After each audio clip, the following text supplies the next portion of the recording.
বিশেষ আদালত ৪ ঢাকা ডক্টর মোহাম্মদ ইউনূস সহ সাতজন গ্রামীণ টেলিকমের টোটাল ৮ জন এবং বাকিরা সহ মোট ১৪ জনের বিরুদ্ধে যে অভিযোগ গঠন করেছে সেই অভিযোগকে বাতিল চ্যালেঞ্জ করে এবং সম্পূর্ণ মামলাটা বাতিল করার জন্য আজকে আমরা মহামান্য হাইকোর্টে আমরা 561A-তে আমরা কোয়াশমেন্ট পিটিশন দাখিল করেছি।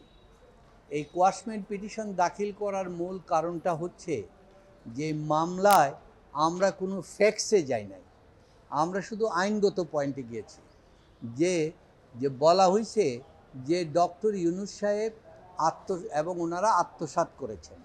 আমরা বললাম ওনাদের কাছে তো কেউ কোনো কিছু জমা রাখে নাই, তো আত্মসাৎ করতে হলে তো কারোর কাছে জমা থাকতে হবে, তাহলে না সে আত্মসাৎ করবে। বরং শ্রমিকদের 5% পাওনা তাদের সেটেলমেন্ট এগ্রিমেন্ট হাইকোর্টে যেই কোম্পানি লয়ের মামলা করেছিল সেই মামলা অনুযায়ী ওই অ্যাকাউন্টে জমা দেওয়া হয়েছে। তো সুতরাং এই আত্মসাতের প্রশ্ন নাই। দ্বিতীয়ত প্রশ্নটা বলেছেন উনি 420 ওনারা চিটিং করেছেন। চিটিং করতে হলে এটার মানেটা হচ্ছে আপনাকে পরিচিত করতে হবে, আপনি আমাকে কিছু দেন। তো আমাকে তো কেউ কিছু দেয় নাই, আমি তো পরিচিত করি নাই, তাহলে এখানে 420ও নাই। তারপরে প্রশ্নটা করা হলো যে এই যে ডকুমেন্টটা করা হয়েছে সেটেলমেন্ট এগ্রিমেন্টটা, এইটা তো ডকুমেন্টটা করেছে কোম্পানির পক্ষে ম্যানেজিং ডাইরেক্টর এবং শ্রমিকদের ট্রেড ইউনিয়ন প্রতিনিধি। এইটা লেবার আইনের 234 ধারায় বলা আছে যে তাদের 5%-এর জন্য দিতে হবে এবং একটা ফান্ড ক্রিয়েট করতে হবে, এবং 234 ধারায় বলা আছে যদি না করা হয় তার কী রকম হবে। তো লেবার আইন অনুযায়ী তারা প্রাপ্য, সেই প্রাপ্য অনুযায়ী যেহেতু সেটেলমেন্ট এগ্রিমেন্ট হাইকোর্টও এটা অ্যাকসেপ্ট করে মামলাটাকে রিজেক্ট করে দিয়েছে, তো সেইখানে বলা হলো এই ডকুমেন্টটা ভুয়া। তো একটা ডকুমেন্ট কখন ভুয়া হয়? যখন ডকুমেন্টের অন্য পক্ষকে না জানাইয়া তার সিগনেচার জাল কইরা যদি করা হয়, এখানে তো ভুয়া তো আর কেউ না, কারণ দুই পক্ষই সই করছে।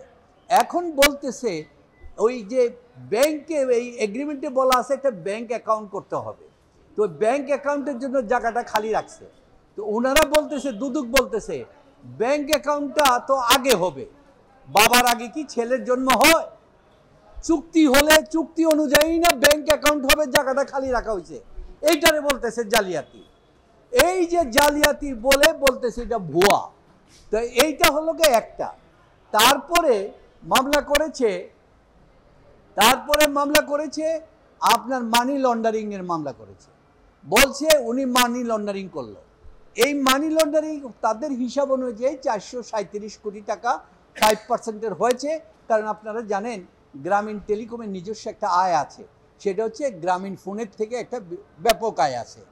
এইটা এত টাকা হতো না, কিন্তু সেখানে বাধ্য করে সরকারের সহায়তায় বাধ্য করে 10 বছরের ওই হিসাবটা আনাতে এটা 437 কোটি টাকা হয়ে গেল। এই টাকাটা যখন দেওয়া হলো তখন একটা শ্রমিক, একটা পিয়ন, সে 4.5 কোটি টাকা থেকে 4-5 কোটি টাকা পাইছে শুধু WPF এর, একটা সরকারি সচিবতা পায় নাই। অর্থাৎ কোম্পানিটাকে পুরোপুরি দেউলিয়া করা যায় কিভাবে সেই অবস্থা।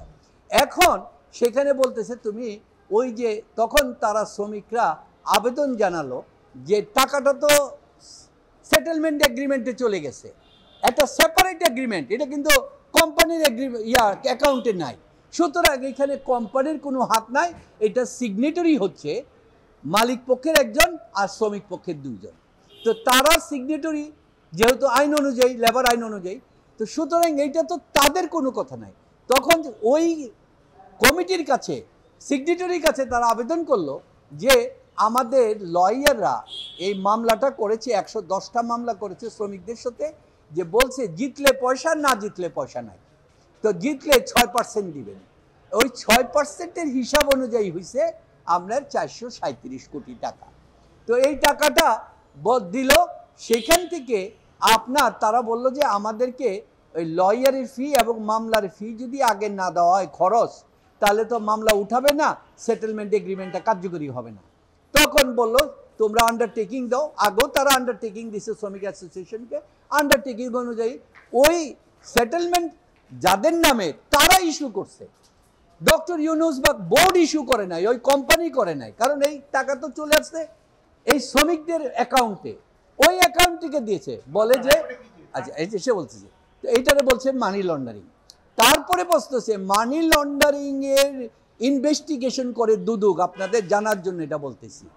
কিন্তু এই এফআইআর দাখিল করতে হলে এবং চার্জশিট দাখিল করতে হলে দুবারেই দুদককে ফিনান্সিয়াল ইন্টেলিজেন্স বাংলাদেশের যে অথরিটি আছে তার থেকে অনুমতি নিতে হবে।